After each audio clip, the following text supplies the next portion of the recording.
Assalamualaikum warahmatullahi wabarakatuh. Innal hamdalillah nahmaduhu wa nasta'inuhu wa nastaghfiruh wa na'udzu billahi min shururi anfusina wa min sayyiati a'malina. May yahdihillahu fala mudhillalah wa may yudlil fala hadiyalah. Asyhadu an la ilaha illallah wahdahu la syarikalah wa asyhadu anna Muhammadan abduhu wa rasuluh la nabiyya ba'dah. Qala Allah ta'ala fi kitabihil karim, a'udzu billahi minasyaitonir rajim. Ya ayyuhalladzina amanu taqullaha haqqa tuqatih wa la tamutunna illa wa antum muslimun. Shadaqallahul azim. Allahu akbar, Allahu akbar, Allahu akbar, walillahil hamd. Sungguh sebuah kesyukuran yang teramat mendalam bahwa Allah Subhanahu wa ta'ala masih mempertemukan kita, mempersempatkan kita, mengizinkan kita bertemu dengan Ramadan 1444 Hijriah, memampukan kita berpuasa selama 1 bulan terlepas dari pasang surutnya, dari dinamiknya. Dan hari ini yang kita yakini sebagai 1 Syawal 1444 Hijriah, kita bergembira merayakan apa yang disebut sebagai Idul Fitri, kembali makan, kembali kepada konsep kesucian asali. Semoga kita sebenar-benarnya telah meraih kemenangan. Shalawat serta salam semoga senantiasa tercurah kepada sosok manusia agung wa huwa khuluqin azim, Rasulullah Muhammad sallallahu alaihi wasallam, yang risalah dakwahnya telah menciptakan perubahan terbesar dalam sejarah manusia. Bahkan seorang penulis bestseller yang non-muslim, Michael H. Hart, dalam bukunya The 100, A Ranking of the Most Influential Persons in History, menempatkan Muhammad sallallahu alaihi wasallam dalam daftar nomor wahid sebagai tokoh paling berpengaruh dalam sejarah manusia. Jemaah sholat Id yang dirahmati Allah, sejak petang kemarin saat kita meyakini telah menggenapkan 1 bulan penuh puasa Ramadan kita, maka kita sambut 1 Syawal 1444 Hijriah dengan sepenuh bahagia. Semisal pulangnya seorang prajurit TNI dari Papua atau dari bumi manapun, dari medan perang yang mencekam, medan perang yang berat, ia pulang dengan membawa hasil kemenangan, maka ia akan menyatakan minal aidina wal faizin. Semoga kita kembali kepada kemenangan. Inilah sebuah potret kebahagiaan yang telah dijamin oleh Rasulullah sallallahu alaihi wasallam dalam sebuah hadisnya yang sangat masyhur, bahwa ada 2 kebahagiaan yang pasti dan pasti didapatkan orang yang berpuasa, para shaimin shaimat, yakni saat berbuka atau iftar, baik di setiap maghrib selama Ramadan maupun selepas Ramadan ketika kita memasuki 1 Syawal, dan saat kelak kita liqa'a Rabbi, menemui Rabb kita. Maka di momen bahagianya itu umat muslim juga dituntunkan untuk menunaikan kewajiban zakat fitri atau zakat fitrah. Hadirin yang dirahmati Allah, ada 3 konsep utama yang idealnya diaktualisasikan orang-orang yang telah berpuasa, para shaimin dan shaimat, ketika menyambut hari raya Idul Fitri. Yang pertama, saat Syawal tiba menjelang petang kemarin, sambutlah dengan sepenuh gembira, penuh sukacita dan cinta, dengan lantunan takbir, tahmid dan tahlil. Walitukmilul iddata walitukabbirullaha ala ma hadakum wa la'allakum tashkurun. Dan hendaklah kamu mencukupkan bilangannya, dan hendaklah kamu mengagungkan Allah atas petunjuknya yang diberikan kepadamu, supaya kamu bersyukur. Saat bertakbir, kita hanya mengagungkan Allah dan memuji Allah, membesarkan Allah saja, the only Allah saja. Maka tidak ada tempat di masjid ini dan di seluruh tempat sujud orang-orang yang merasa besar dirinya, otaknya, kemampuannya, kekayaannya. Celakalah orang-orang yang saat kita melantunkan takbir, dia masih merasa besar, dia takabur. Karena saat kita membesarkan Allah, maka pada jarum jam yang sama, sesungguhnya kita sedang mengafirmasi betapa kecil dan kerdilnya kita sebagai manusia. Seperti lemah dan lemasnya kita berada di siang Ramadan kemarin, baru tidak makan dan minum sejak fajar sampai maghrib, tubuh kita secara biologis sudah lemas. Takbir, tahlil dan tahmid yang dilantunkan setiap mulut dan hati sesungguhnya menjadi sebuah statement ketuhanan, deklarasi tauhid, bahwa kita yang lemah ini hanya ridho untuk didominasi oleh Allah yang maha besar saja, tidak boleh oleh dominasi-dominasi yang lainnya. La ilaha illallah, tidak ada zat, tidak ada Tuhan-Tuhan lain yang berhak mendominasi kemerdekaanku kecuali Allah. Betapa tidak sedikit manusia, mungkin juga kita, yang terkadang hidupnya tidak lebih dari melampiaskan hasrat, personal desire, demi hasrat, demi mengejar kepuasan demi kepuasan. Ara'aita man ittakhadha ilahahu hawahu afa anta takunu alaihi wakila, kata Allah. Terangkanlah kepadaku tentang orang-orang yang menjadikan hawa nafsunya, ingin dan angan-angannya, hasratnya sebagai Tuhannya, maka apakah kamu dapat menjadi pemelihara atasnya? Al-Furqan ayat 43. Hadirin jamaah Id yang dibahagiakan Allah, ketamakan yang melekat menjadi tabiat kita manusia membuat kita seringkali gelap mata, tak pernah puas dengan apa yang ada, sulit bersyukur dengan apa yang dimilikinya. Seperti pejabat publik atau mungkin politisi yang kita tahu betul aset kekayaannya puluhan miliar, tetapi suatu hari kita tonton dan baca beritanya, ia tertangkap tangan KPK karena gratifikasi yang hanya 100 atau mungkin 300 juta.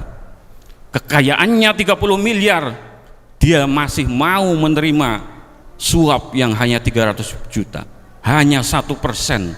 Tetapi itulah ketamakan manusia. Ada pula seorang laki-laki yang dikaruniai Allah istri yang teramat cantik, anggun dan memesona, membuat iri kawan maupun lawan.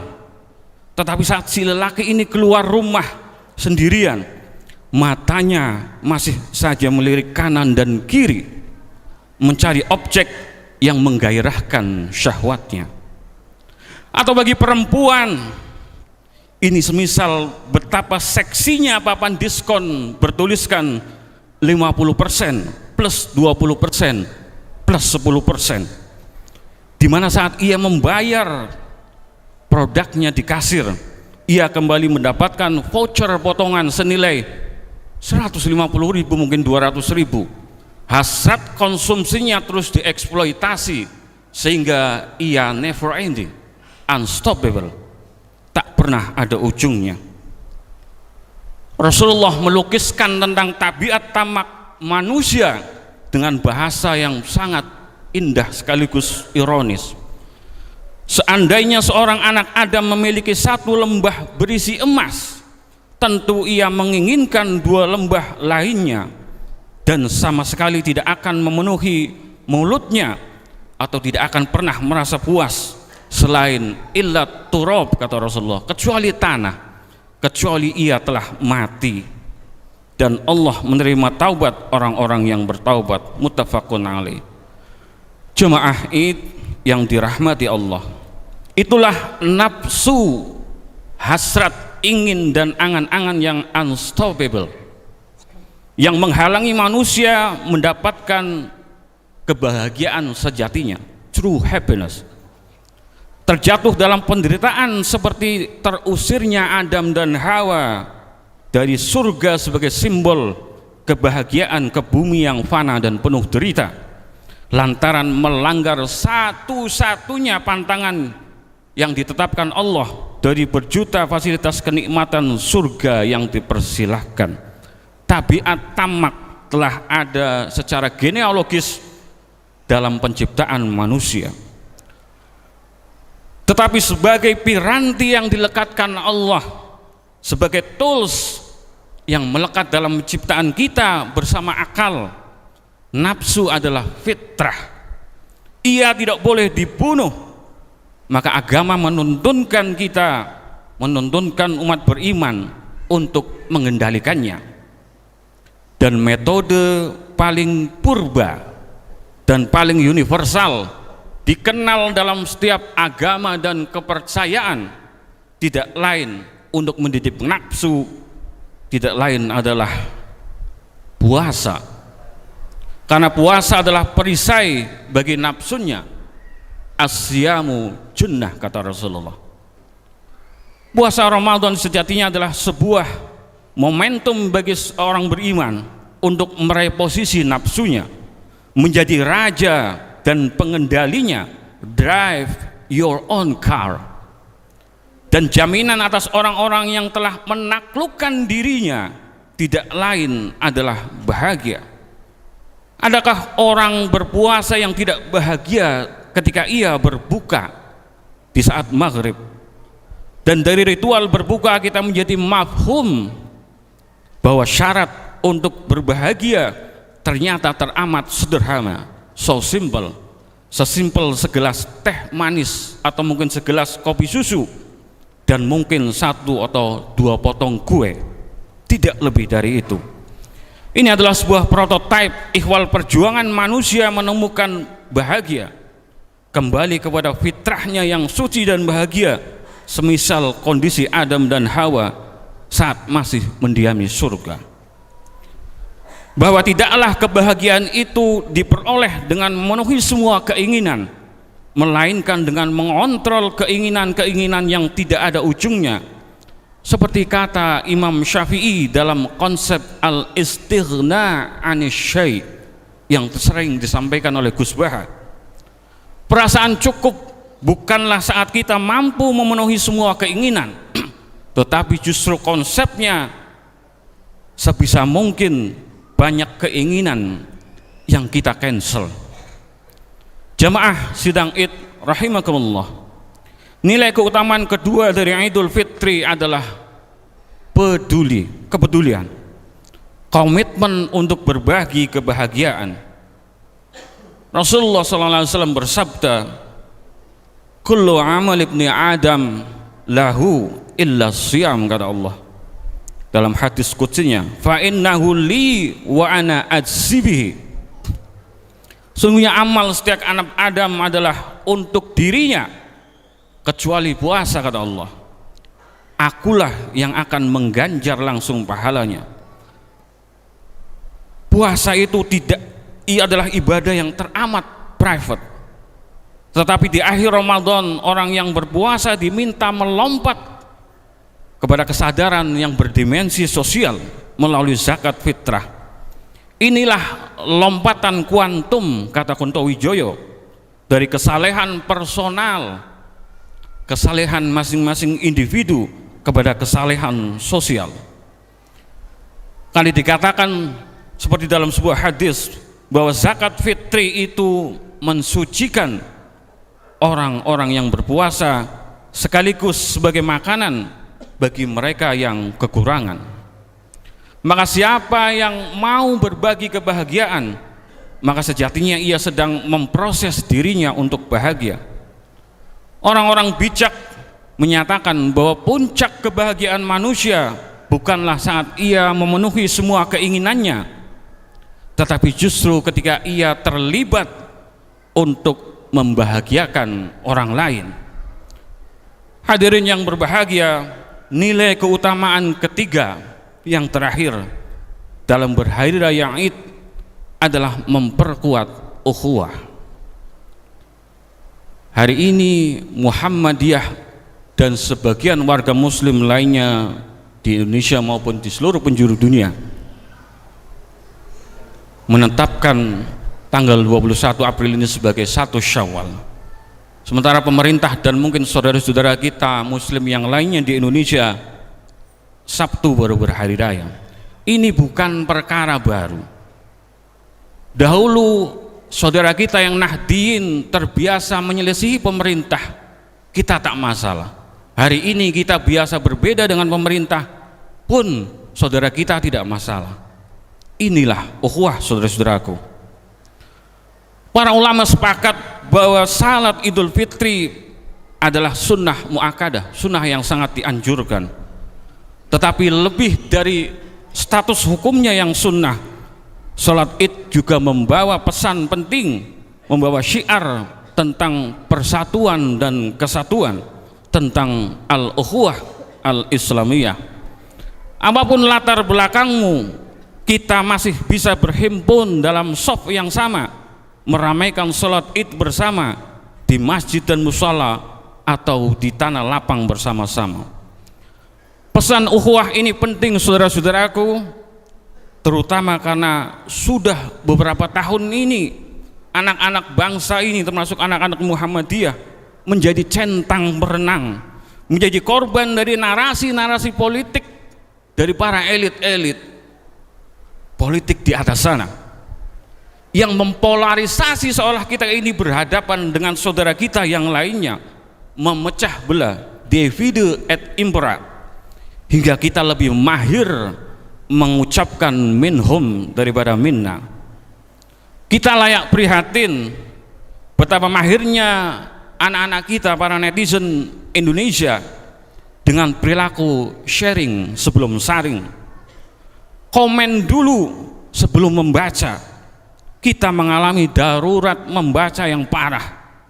Soal kebenaran, para ahli juga menyepakati orang lebih berfokus pada siapa yang menyampaikan daripada apa yang disampaikan. Inilah fenomena post-truth dalam era disrupsi. Maka Idul Fitri dan Syawal nanti semestinya menjadi momentum rekonsiliasi antar umat, antar anak bangsa. Maka damaikanlah dirimu, damaikanlah hatimu, lantas damaikanlah hati antar saudaramu. Karena dalam damai dan pemaafkan, hati kita menjadi semakin lapang dan bahagia. A'udzu billahi minasyaitonir rajim. Innamal mu'minuna ikhwah fa aslihu baina akhwaikum wattaqullaha la'allakum turhamun. Hadirin sedang salat Id yang dirahmati Allah, marilah kita pungkasi khutbah Id ini dengan sama-sama bermunajat kepada Allah. Idul Fitri bagi kita selalu bermakna sentimental. Tahun kemarin mungkin anggota kita yang pergi ke tempat ini masih komplit, tapi hari ini kita menengok kanan dan kiri, mungkin sebagian dari orang-orang terkasih kita telah mendahului kita. Maka mari kita melangitkan doa-doa. A'udzubillahi minasyaitonir rajim. Bismillahirrahmanirrahim. Allahumma ighfir lil mu'minina wal mu'minat wal muslimina wal muslimat al ahya'i minhum wal amwat innaka sami'un qaribun mujibud da'awat ya qadiyal hajat ya Rabb ya Ghaffar.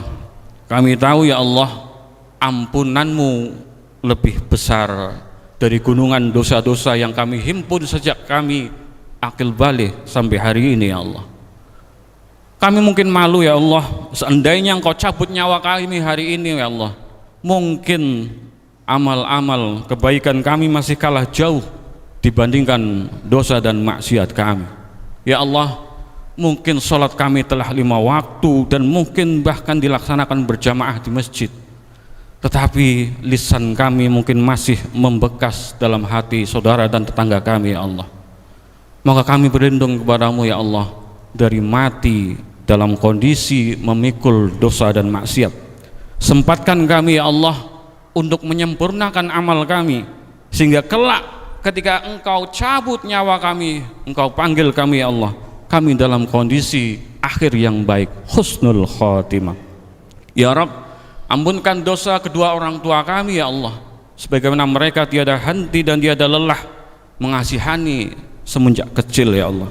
Ibu kami yang mengajari kami, ayah kami yang mengajari kami tanpa lelah mengulang satu pertanyaan yang sama dengan jawaban yang sama, dia tidak marah. Tapi hari ini setelah kami lancar berkomunikasi ya Allah, lancar berbahasa, kadang ucapan kami membentak dan menyakitkan hati mereka ya Allah. Maka sempatkan kami untuk memohon ampun kepada kedua orang tua kami ya Allah. Allahumma inna na'udzubika min qalbi la yakhsha. Ya Allah, kami berlindung kepadamu dari hati yang tidak khusyuk, dari hati yang mendua, yang menangis ketika tengah malam memohon ampunan kepadamu tetapi tersenyum saat bermaksiat kepadamu. Wa na'udzubika min ilmi la yanfa'. Dan kami berlindung padamu ya Rabb dari teori dan ilmu pengetahuan yang memenuhi kepala kami tetapi sedikit sekali memberikan manfaat untuk diri dan sekitar kami. Wa na'udzubika min nafsil la tashbah. Dan kami berlindung padamu ya Rabb dari nafsu, keinginan dan angan-angan yang tidak mampu kami kendalikan tetapi justru mengendalikan kami. Wa na'udzubika min du'ai la yusma'. Dan pada akhirnya kami berlindung kepadamu ya Allah dari doa, cita-cita dan harapan yang tidak Engkau dengarkan. Rabbana atina fid dunya hasanah wa fil akhirati hasanah wa qina adzabannar. Subhana rabbika rabbil izzati amma yasifun, wassalamun alal mursalin, walhamdulillahi rabbil alamin. Taqabbalallahu minna wa minkum kullu am wa anta bi khair. Setetes jadikan lautan, sekepal jadikan gunung, alam terkembang jadikanlah guru. Nasrun minallah wa fathun qarib. Assalamualaikum warahmatullahi wabarakatuh.